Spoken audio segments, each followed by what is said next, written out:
Bonjour. Alors, je me présente d'une façon un peu particulière, si vous me le permettez. Je vais vous dire, voilà, je suis Carmen et j'ai eu le coronavirus. Alors, pourquoi je me présente de cette façon-là? C'est parce qu'en fait, quand on a eu le Covid, on a un regard un peu particulier, parfois des personnes à qui on le dit. Il y en a certains qui vont nous considérer comme des pestiférés, d'autres qui vont nous dire, oh, tu exagères quand même un peu. D'autres encore qui vont nous dire: «Mais comment ça? Qu'est-ce qui t'arrive?» Parce qu'ils sont tellement loin de tout ce que ça peut représenter. Donc c'est vrai que c'est très particulier et on se sent surtout à l'aise quand on l'a connu, avec des personnes qui ont vécu la même chose parce qu'on a le même vocabulaire. On se comprend, on utilise les mêmes mots pour en parler.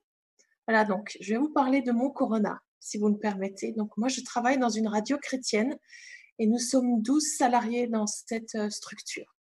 Nous sommes tombés malades les uns après les autres, tous, sans, sans que quelqu'un ait pu en échapper et c'est arrivé à peu près en 15 jours.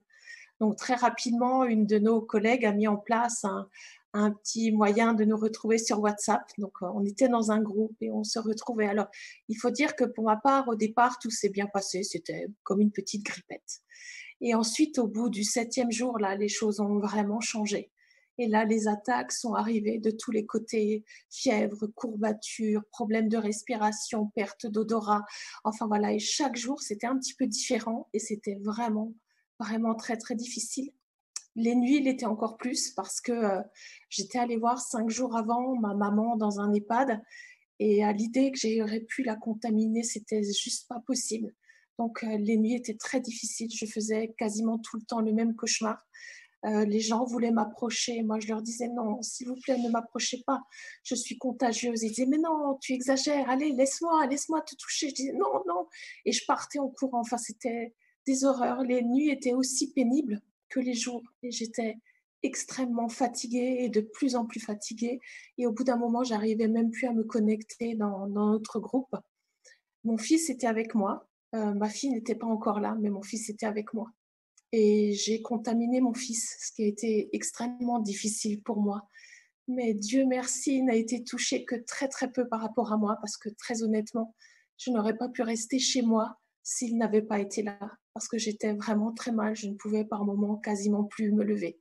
Et chaque fois que j'appelais le 15, parce qu'évidemment je m'inquiétais, il me disait, écoutez, si vos problèmes s'aggravent, n'hésitez pas à nous rappeler. Mais ils étaient, j'ai presque envie de dire, autant perdus que moi je pouvais l'être. Et forcément, le fait d'avoir été malade me faisait aussi me poser des questions. Pourquoi Dieu avait permis ça? Pourquoi Dieu avait permis que moi je tombe malade? Et en fait, quand je me suis posé cette question, il y a un mot qui m'est venu rapidement dans ma tête et c'était le mot confiance. Ah oui, la confiance.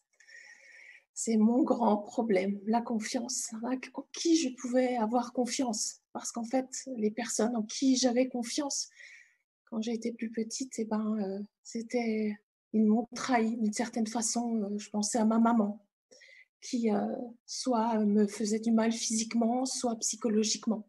Mon père, même chose, qui lui n'a jamais pris ma défense.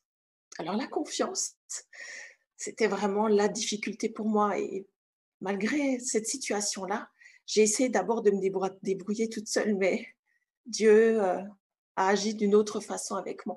En fait, je ne pouvais plus rien faire toute seule. Sans mon fils et sans Dieu, je ne pouvais plus rien faire.